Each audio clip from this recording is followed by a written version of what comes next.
저희 함께 볼 하나님의 말씀은 출애굽기 20장 16절입니다. 출애굽기 20장 16절 말씀 저희 한 구절 함께 보도록 하겠습니다.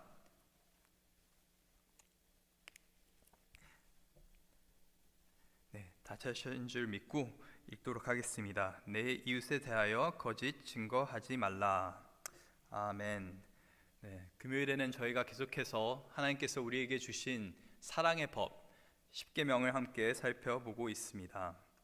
인터넷을 보니까 이 일상에서 저희가 자주 하는 또 자주 읽는 거짓말이라는 제목으로 된 그런 글이 있습니다. 이 글에는 저희가 살면서 절대 믿으면 안 되는 그러한 말들이 이렇게 정리가 되어 있는데 몇 가지 예로 한번 들려드리겠습니다. 교장 선생님이 마지막으로 한마디만 더 하겠습니다 라는 그 말은 절대 믿으면 안 됩니다.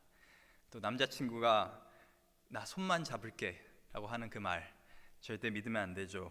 또 여자친구가 나 화 안 났어 라고 그걸 그대로 믿었다가는 이제 남자친구가 나중에 된통 이제 당하게 됩니다. 또 우리 어머님들이 가끔씩 어린아이들을 이렇게 말을 합니다. 세뱃돈 받은 거 내가 나중에 모아서 너 크면 줄게 라고 말을 하고, 또 우리의 동생들은 항상 이렇게 말합니다. 한 입만.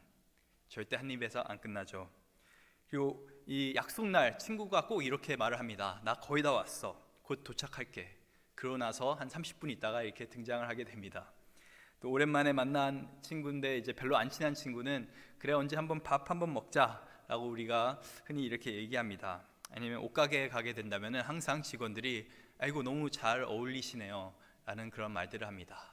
이런 것들이 저희가 살면서 절대 믿으면 안 되는 거짓말이라고 이제 그렇게 이제 인터넷에 그런 글이 있습니다. 사실 이 외에도 정말 수없이 많은 거짓말을 저희는 듣고 또 수없이 많은 거짓말을 저희가 하면서 삽니다. 이 매사추세츠 주립대학교에서 2000년대 초반에 한 연구를 했는데 그 연구 결과가 뭐냐면은 사람이 10분 동안 어떤 다른 사람과 대화를 할 때 평균적으로 2번에서 3번 정도 거짓말을 한다고 합니다. 자기도 모르게 고의적으로가 아니라 정말 자기가 생각지도 못하게 이렇게 거짓말을 한다고 합니다. 많게는 12번까지 10분이라는 짧은 시간 안에 저희는 습관적으로 그렇게 거짓말을 하는 것이죠. 거짓말은 어떻게 보면 저희 몸에 이렇게 배어 있는 것입니다. 사실 이렇게 거짓말하는 것이 저희가 항상 나쁜 뜻으로만 거짓말하는 것은 아닙니다. 어떨 때는 다른 사람의 기분을 좋게 하기 위해서 저희가 거짓말을 합니다. 아이고 오늘 너무 아름다우시네요, 이쁘시네요. 물론 정말 아름다우시고 이쁘신 경우가 있지만은 또 그렇게 느끼지 않더라도 그 다른 상대방의 기분을 위해서 저희가 이런 말을 할 때가 있습니다. 또 어떨 때는 저희가 조금 겸손해 보이기 위해서, 또 어떤 때는 저희가 조금 더 당당해 보이기 위해서 이렇게 거짓말을 할 때가 있습니다.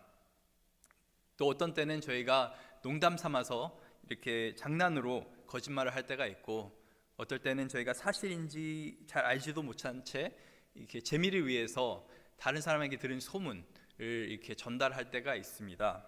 또 심지어는 정말 누군가를 돕기 위해서 어떤 선한 마음에서 이렇게 거짓말을 할 때도 있습니다. 저희가 보통 그것을 선의의 거짓말 아니면 white lie, 하얀 거짓말이라고 표현을 하죠. 그 대표적인 예가 이게 옛날에 2차 전쟁 때 독일군이 유대인들을 학살했을 때 이 유대인들을 숨겨주면서 사람들이 이제 많은 거짓말을 했다고 하죠. 독일군들이 집에 들어오면서 여기 안에 유대인이 있냐라고 물어봤을 때 많은 사람들이 거짓말을 하면서 유대인들을 살려줬다는 그런 많은 이야기들을 저희가 전해 듣습니다. 이런 식으로 저희가 여러 가지 모양의 거짓말을 가지고 저희가 살아갑니다. 이런 거짓말은 저희 삶 깊숙한 곳에 이렇게 녹아져 있는데 시편 58편 3절에는 다윗이 이렇게 고백을 합니다. 악인은 모태에서부터 멀어졌으며 나면서부터 곁길로 나아가 거짓을 말하는 도다. 다윗이 고백하는 것이 뭐냐면은 우리가 말을 하기 시작하면서 태어날 때부터 우리는 어떻게 보면 거짓말을 자연스럽게 한다는 것을 이렇게 고백하고 있는 것입니다. 사실 저는 이 구절에 너무나 동의를 합니다. 요즘에 저희 첫째 아이를 보면서 이제 저 첫째 아이가 3살이 되었는데 조금씩 말을 하고 또 문장도 만들고 그래서 어느 정도 자기의 생각을 잘 표현하는 그런 단계에 왔습니다. 그러다 보니까 이 아이가 뭘 하기 시작하냐면은 거짓말을 하기 시작합니다. 너 아까 과자 먹었어? 라고 물어봅니다. 이 아이가 와서 과자를 달라 그럴 때 아까 과자 먹었잖아 라고 말을 하면은 아이가 그렇게 말을 합니다. 아니 아까 과자 안 먹었어요. 이제 분명히 아까 과자 먹는 모습을 제가 봤는데도 대놓고 거짓말을 하는 것입니다. 이 3살 된 아이가. 이것을 보면서 저희는 참 거짓말하는 것이 인간의 본성이구나, 죄된 습성이구나 라는 것을 저희는 깨닫기 시작하였습니다.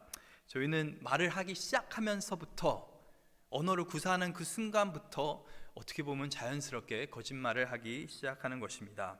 너무나 보편적으로 저희가 거짓말을 하기 때문에 어떻게 보면은 이게 일반화되는 것도 보게 됩니다. 정직하게 살면 손해다라는 말이 있을 정도로 모든 사람이 결국에 거짓말을 한다라는 그런 생각을 가지고 저희는 살아가는 경우가 많이 있습니다. 이제는 누군가가 다른 사람의 논문을 뺏겨 썼다라고 하면은 놀랍지가 않습니다. 청문회에서 정치인들이 이제 이렇게 말을 할 때 그 거짓말로 그것이 탄로 난다고 한다면은 그것이 놀랍지가 않습니다. 그냥 저희가 보통 하는 말이 아니 털어서 먼지 안 나는 사람이 어디 있어? 라고 말을 하죠. 오히려 거짓말하는 사람을 옹호하게 됩니다. 미국 대선 토론을 보게 되면은 그 토론이 끝나자마자 각 언론사에서 팩트체크이라고 해가지고 사실 확인하는 그런 자료를 이렇게 내놓게 됩니다. 그러면서 몇 분 몇 초에 어떤 사람이 이런 발언을 했는데 그것이 사실이 아니다, 거짓된 정보다라는 것을 이렇게 알려주는 것입니다. 심지어는 미국을 대표하는 대통령을 뽑는 그 자리에서도 거짓말이 난무한다는 것을 저희가 보게 됩니다. 저희는 거짓말을 너무나 자연스럽게 하고 또 그것을 너무나 자연스럽게 받아들이는 것을 보게 됩니다. 그런데 오늘 본문 말씀에서 하나님께서 분명히 말씀하십니다. 내 이웃에 대하여 거짓 증언하지 말라. 즉 거짓말을 하지 말라라는 이 분명한 성경 말씀인 것이죠. 사실 이 계명은 1차원적으로는 이 법정에서 사용되는 그런 계명입니다. 법정에서 위증하는 것에 대해서 그것을 하지 말라라는 계명이죠. 증인으로서 사실을 왜곡하는 것, 거짓된 정보를 전달하는 것, 법정에서 그것 자체를 하지 말라는 것이 이 1차원적인 이 제9계명의 그런 의미가 될 수가 있습니다. 이것이 왜 중요하냐면은 저희에게도 뭐 증인이라는 것이 굉장히 법정에서 중요하지만 이 고대 이스라엘 사회에서 이 증인의 역할은 굉장히 컸습니다. 요즘처럼 뭐 CCTV나 뭐 녹취 파일이나 아니면은 문자 기록이나 아니면 뭐 DNA 검사나 이런 최첨단의 기술을 가지고 어떤 사건의 사실을 파헤치는 것이 아니라 고대 사회에서는 철저하게 증인들의 말에 의하여서 판결을 내렸습니다. 말을 하는 누군가의 말에 의해서 어떻게 보면 어떤 사람은 중한 죄를 이렇게 짊어지게 되는 것이죠. 그렇기 때문에 신명기 17장 6절에서는 이렇게 기록하고 있습니다. 죽일 자를 2사람이나 3사람의 증언으로 죽일 것이요 한 사람의 증언으로는 죽이지 말 것이며, 즉 누군가에게 살인죄를 적용하려고 한다면은 그 살인죄를 입증하려고 한다면은 적어도 2사람, 3사람의 말은 있어야 된다는 것입니다. 그뿐만 아니라 그 다음 구절에 뭐라고 되어 있냐면은 그 사람의 죄가 인정이 되었을 때 돌로 쳐 죽여야 되는데 가장 먼저 돌을 던지는 사람이 누구냐면은 바로 증인들이 먼저 돌을 던지게 되어 있습니다. 그만큼 법정에서 사실을 말하는 것은 굉장히 중요하다는 것을 성경은 말하고 있는 것입니다. 이 자체가 무너지게 되면은 어떤 사회의 정의가 무너지게 되는 것이죠. 만약 누군가를 허위로 고소하게 된다면은, 그리고 그 허위로 고소한 사실이 밝혀지게 된다면은 성경 말씀에서 의하면은 그 사람이 고소하려고 했던 그 사람의 죄가 그 고소자에게 적용이 됩니다. 즉 누군가를 살인죄로 고소하려고 했던 사람이 허위로 그렇게 고소한 거였다면은, 그리고 그것이 밝혀졌다면은 오히려 그 고소한 자가 살인을 당하게 된다는 것이죠. 심판을 받게 되는 것입니다. 고대 사회의 법정에서 증인의 역할은 굉장히 막중했습니다. 그들의 말에는 굉장한 힘이 있었습니다. 그렇기 때문에 하나님께서는 철저하게 이 법정에서는 거짓 증언을, 내 이웃에 대해서 절대 거짓 증언을 하지 말라고 성경 말씀 가운데 기록하고 계신 것입니다. 그런데 조금 더 확대해서 본다면은 이 제9계명은 단순하게 법정에서만 적용되는 것이 아니라 매일 삶 가운데서 저희가 하는 말 가운데도 저희가 적용해 볼 수가 있습니다. 저희 삶 가운데서 거짓 없이, 속임수 없이 진실만을 말하라고 하는 그런 어떤 명령인 것이죠. 저희가 하나님을 믿는다면, 하나님을 섬긴다면, 우리가 하나님의 자녀이고 하나님의 백성이라고 한다면 저희는 거짓말을 하면 안 되는 것입니다. 거짓말은 그냥 잘못된 것이 아니라 죄인 것입니다. 거짓말은 악한 것입니다. 왜냐하면 하나님께서는 절대로 거짓말을 하시지 않기 때문에 그렇습니다. 잠언 6장 16절에 이런 말씀이 있습니다. 여호와께서 미워하시는 것 곧 그의 마음에 싫어하시는 것이 예닐곱가지이니 곧 교만한 눈과 거짓된 혀와 무죄한 자의 피를 흘리는 손과 악한 기교를 꾀하는 마음과 빨리 악으로 달려가는 발과 거짓을 말하는 망령된 증인과 및 형제 사이를 이간하는 자이니라. 이 말씀 가운데서 하나님이 싫어하시는 것, 영어로는 hate라는 표현을 쓰고 있는데, 하나님께서 미워하고 싫어하시는 것 탑 7 안에 3가지가 이 거짓말과 연관된 어떤 행동인 것을 저희가 보게 됩니다. 거짓된 혀, 거짓말을 말하는 망령된 증인, 또 거짓된 정보로 형제를 이간질하는 사람, 이 정도로 하나님께서는 거짓말을 싫어하시는 것입니다. 잠언 12장 22절에 보게 되면은 거짓 입술은 여호와께 미움을 받고 진실하게 행하는 자는 그의 기뻐하심을 받느니라. 거짓된 입술은 여호와께서 미워하신다, 싫어하신다, 헤이트하신다라는 것을 우리는 성경에서 분명히 볼 수가 있는 것입니다. 하나님께서 이토록 거짓말을 싫어하시는 이유는 하나님 안에 어떤 거짓도 없기 때문에 그렇습니다. 디도서 1장 2절을 보게 되면은 영생의 소망을 위함이라, 이 영생은 거짓이 없으신 하나님이 영원 전부터 약속하신 것이라 라고 우리에게 주신 이 영원한 생명, 영원한 이 선물을 이 하나님께서 주신 것인데, 이것을 우리가 왜 믿을 수 있냐면은 하나님께서는 거짓이 없으신 분이시기 때문에 이것을 우리가 신뢰할 수 있다고 사도 바울은 이렇게 기록하고 있는 것입니다. 히브리서 6장 18절에 보게 되더라도 하나님이 거짓말할 수 없다라고 이 히브리서 기자는 말하고 있습니다. 하나님께서는 그 어떠한 거짓도 없으신 분이십니다. 항상 진리만을 말씀하시는 그런 분이십니다. 정직하시고 또 사실만을 말씀하시는 그런 분이시기 때문에 이런 하나님의 속성 때문에 사실은 저희는 하나님을 믿을 수가 있는 것입니다. 이런 하나님의 진리된 속성 때문에 저희는 하나님의 언약을 신뢰할 수 있는 것이고 하나님의 약속의 말씀을 믿으면서 살아갈 수가 있는 것입니다. 진리는 하나님의 속성입니다. 반대로 거짓은 사탄, 마귀의 속성입니다. 창세기 3장에 마귀가 처음으로 등장을 하게 됩니다. 사탄이 뱀의 형태로 아담과 하와에게 이렇게 다가오게 되는데 그가 하는 가장 첫 번째 것이 무엇입니까? 거짓말입니다. 너희가 결코 죽지 아니하리라. 저 선악과를 먹어들어도 결코 죽지 아니하고 오히려 너희의 눈이 밝혀져 하나님과 같이 될 것이라고 사탄 마귀는 이렇게 처음부터 이렇게 거짓말을 하기 시작합니다. 그리고 그 거짓말 때문에 인간이 아직까지 타락 가운데 살고 또 죄 가운데 살고 이 세상이 참 어두운 세상이 된 것이죠. 이 모든 것이 그 사탄의 거짓말로부터 시작이 된 줄 저희가 보게 됩니다. 요한복음 8장 44절에 보게 되면 예수님께서 이렇게 말씀하십니다. 너희는 너희 아비 마귀에게서 났으니 너희 아비의 욕심대로 너희도 행하고자 하느니라. 그는 처음부터 살인자요 진리가 그 속에 없으므로 진리에 서지 못하고 거짓을 말할 때마다 제 것으로 말하나니 이는 그가 거짓말쟁이요 거짓의 아버지가 되었습니다. 그래서 예수님께서 이 사탄 마귀를 표현하면서 뭐라고 말합니까? 그 안에는 그 어떠한 진리도 없다고 그렇게 말씀하십니다. 그는 거짓말쟁이요 날 때부터 거짓말쟁이요 거짓의 아버지라고 예수님께서는 사탄을 그렇게 표현하고 있는 것을 볼 수가 있습니다.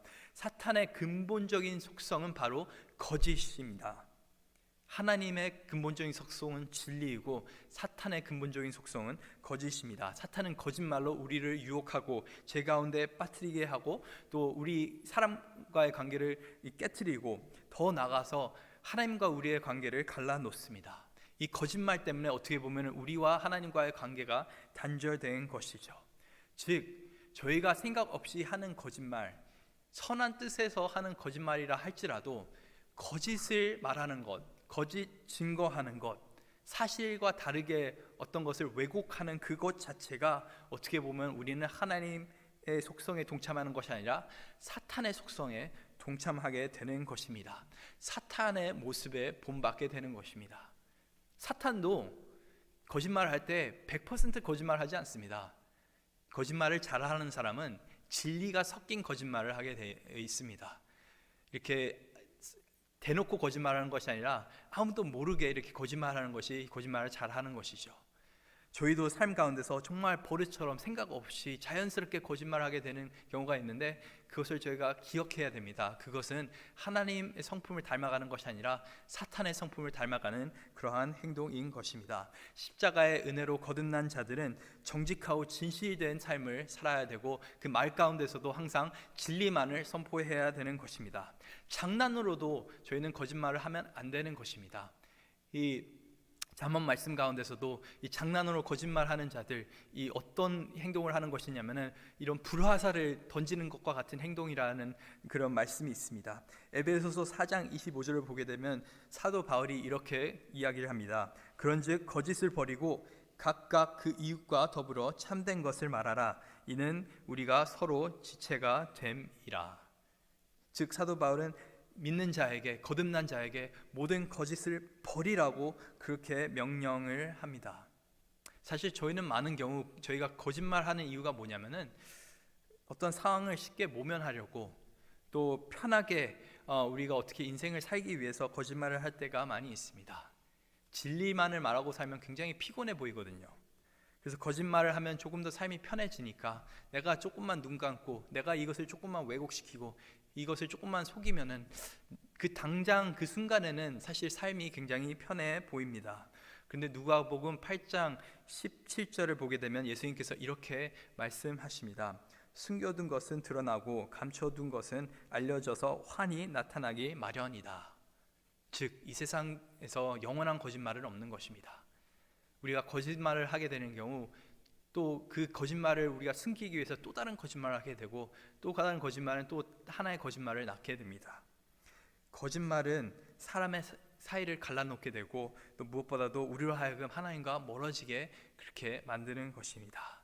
그리고 더 중요한 것은 그 순간에는 우리가 어떤 상황을 모면할 수 있다 할지라도 이 장기적으로 봤을 때는 그 거짓말이 항상 우리에게 역효과로 이렇게 잘못된 결과로 다가오게 되는 것을 저희가 보게 됩니다. 그래서 저희는 삶 가운데서 이 진실함을, 정직함을 절대로 잃어서는 안 되는 것입니다. 그 순간에는 조금 손해 본다 하더라도 우리는 계속해서 이 정직한, 정결한 그런 모습을 계속적으로 우리는 유지해야 되는 것입니다. 그 이유가 뭐냐면은 하나님께서는 우리를 복음의 증인으로 부르셨습니다. 증인은 사실만을 말해야 됩니다. 그런데 법정에서 증인이 나타나는데 이 사람은 삶 자체가 거짓말이라고 해봅시다. 이 증인이 법정 앞에 섰는데 이 사람은 정말 과거에도 수도 없이 많은 거짓말을 했다고 합시다. 그 사람의 증인, 그 사람의 말을 누가 믿겠습니까?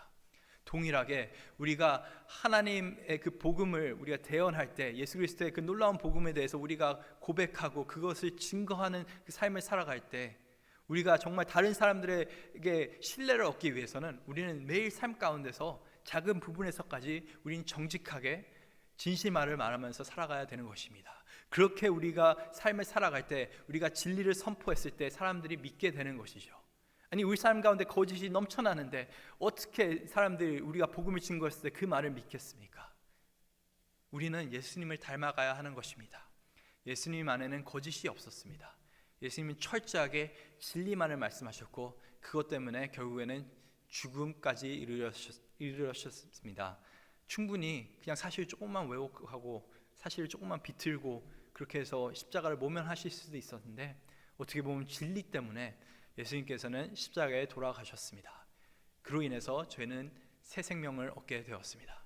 만약 우리가 그런 하나님을 믿고 그런 예수님을 통해서 우리가 구원을 받았다면 또 우리 삶 가운데 미션이 증인으로 살아가는 그것이 미션이라고 한다면은 우리는 이 제9계명 내 이웃에게 거짓 증언하는 그 계명을 철저하게 지키면서 살아야 되는 줄 믿습니다. 이렇게 살아가는 저와 여러분 되길 간절히 소망합니다. 기도하시겠습니다.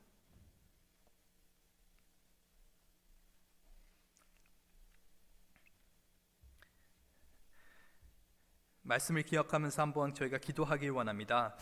거짓말은 단순하게 잘못된 것이 아니라 악한 것입니다. 하나님께서 싫어하는 것이고 마귀 사탄이 기뻐하는 것입니다. 사탄의 가장 근본된 속성이 바로 이 거짓이라는 속성인 것입니다. 그것을 우리가 안다면 어떻게 우리 입술에서 거짓말이 나올 수가 있습니까? 어떻게 저희가 거짓된 삶을 살아갈 수 있겠습니까?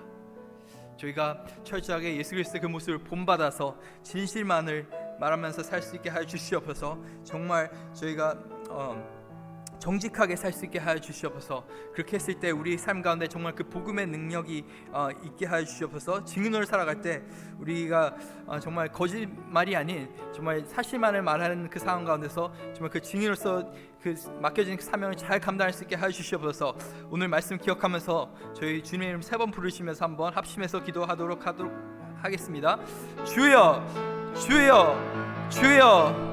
하나님 감사드립니다. 오늘 말씀 가운데서 다시금 정말 우리 삶 가운데 우리가 얼마나 거짓되게 살아가고 있는지를 다시금 깨닫게 하여 주심에 감사드립니다.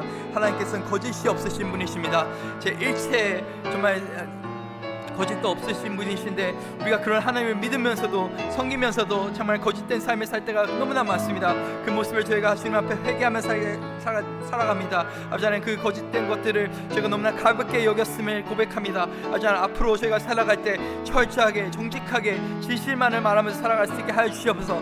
그러하여서 저희가 정말 복음의 증인으로서 살아갈 때 정말 많은 사람들이 우리가 예수 그리스도에 대해서 전파하고 증거할 때 우리의 말을 신뢰하고 믿을 수 있는 그런 상황이 있게 하여 주시옵소서. 정말 우리 순간을 모면하려고 하는 것이 아니라 철저하게 우리의 마음을 잡으면서 이 제9계명 이웃에게 거짓 증언하지 말라는 계명을 저희가 지키면서 살아갈 수 있게 하여 주시옵소서. 오늘 저녁에는 또 금요 중보 기도 모임이 있습니다. 저희가 합심해서 한 목소리를 하나님께 부르짖을 때 정말 우리의 문제들이 해결되고 우리 교회에게 주신 이 선교의 사명 또 자녀를 선교하는 그 사명 저희가 잘 감당할 수 있게 하여 주시옵소서. 복음의 사역들 잘 감당할 수 있게 하여 주시옵소서. 특별히 저희 코로나 사태를 위해서 계속적으로 기도하기 원합니다. 또 백신이 곧 나온다는 그런 좋은 소식도 있지만은 또 아직까지 또 이것이 또 많은 사람들에게 전달되기 데까지는 시간이 걸린 줄 믿습니다. 이 모든 상황이 모든 절차가 순조롭게 진행될 수 있도록 또 오늘 아침 뉴스에 보니까 지금까지 약 6,500만 명이 세계적으로 이 코로나 바이러스에 감염되었고 또 150만 명이 이 코로나 바이러스 때문에 죽었다고 합니다. 하루에 10,000명 정도가 이 코로나 바이러스 때문에 죽고 있다고 합니다. 이게 참 어마어마한 숫자인데 저희가 참 이 피부에 잘 와닿지가 않습니다. 근데 이게 통계적으로만 이런 것이지 더 많은 사람들이 이 코로나 바이러스 때문에 죽어가고 있고 또 고통을 받고 있고 좀 어려운 삶을 살고 있습니다. 그런 상황 가운데서 정말 복음의 씨앗들이 심겨질 수 있도록 우리 선교사님들을 위해서 기도하길 원하고 또 병든 자들 아픈 자들 하나님께서 치료하여 주시옵소서. 하나님 이 땅을 불쌍히 여겨 주시옵소서. 간절한 마음으로 주님 3번 부르시면서 우리 오늘 중보기도 모임과 또 저희 코로나 사태를 위해서 합심해서 기도하도록 하겠습니다. 주여, 주여, 주여.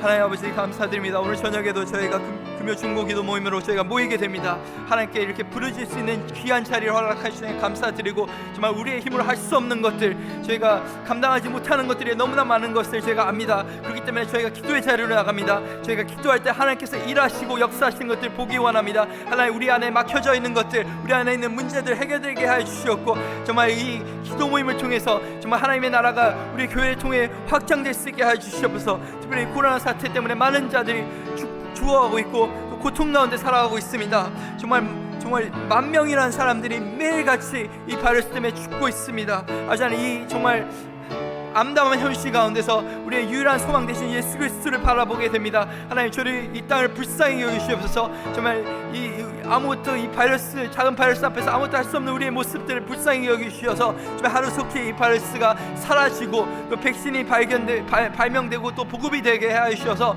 다시금 저희가 정말 건강한 모습으로 저희가 정말 일상생활로 돌아갈 수 있게 해주셔서 저희가 이 어려운 시국에서도 소망을 잃지 않고 저희가 복음의 증인으로서 살아갈 수 있는 그런 귀한 은혜 있게 하셨고, 특히 선교지에서 선교사님들 어려운 복음의 사역을 감당하고 있습니다.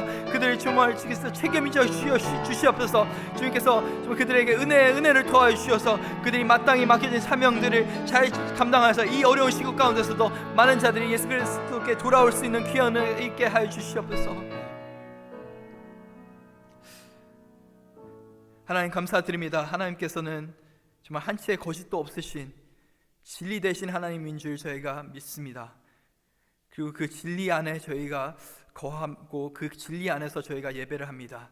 만약 저희가 그렇다면은 저희가 어떻게 거짓된 모습으로 살아갈 수 있겠습니까?